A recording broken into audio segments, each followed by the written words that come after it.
दीदी कि दुख बतावले से दुख घटेला बढ़ेला ना। बतावा ना दीदी का भइल त सुना बतावा तानी त बतावा। हे जेठनिया कई बोली जेठनिया कई बोली हे जेठनिया कई बोली जेठनिया कई बोली जिया जरी जाई हो जेठनिया कई बोली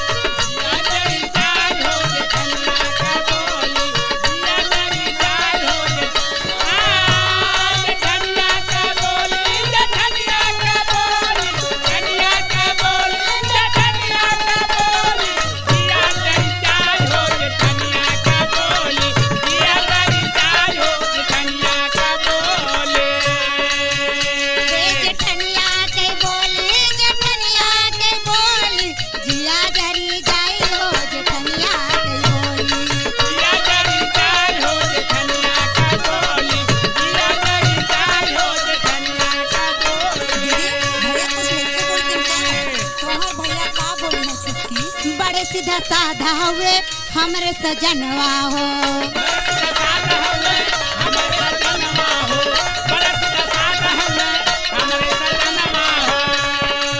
तनिको न बात सुने मानी न कहनवा हो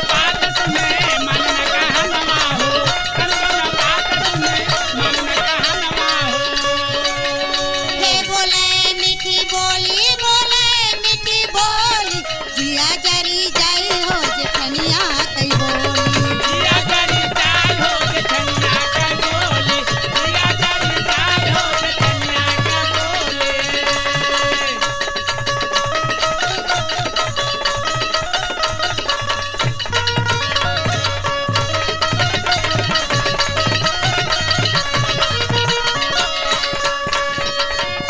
भैया तुमको पास मत जा दिया कर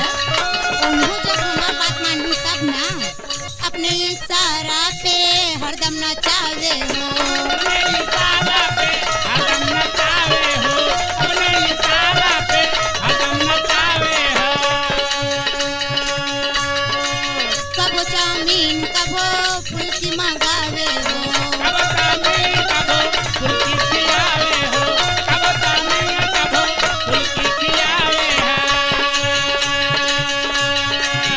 हे बोलावे कह के गोली बोलावे कह के गोली जिया जरी जाई हो जेठनिया कई बोली जिया जरी जाई हो जेठनिया कई बोली जिया जरी जाई हो जेठनिया कई बोली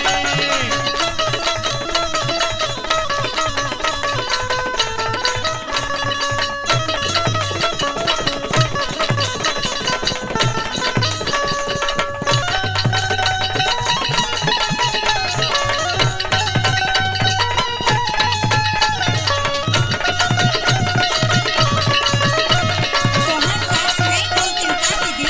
ओ त 4 कदम और आगे रहतिन छुटकी। ऊपर से सास ननंद अके देखावे हो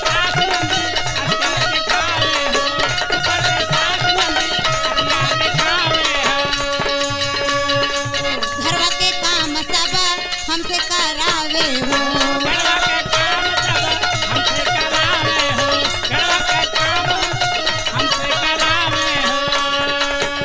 हे आईली जब से डोली जिया जरी जाई हो जेठनिया कई बोली जिया जरी जाई हो जेठनिया कई बोली जिया जरी जाई हो जेठनिया कई बोली जेठनिया का बोली जेठनिया का बोली जेठनिया का बोली जेठनिया का बोली जिया जरी जाई हो जेठनिया कई बोली जिया जरी जाई हो जेठनिया का बोली हे जेठनिया कई बोली जेठनिया कई बोली जिया जरी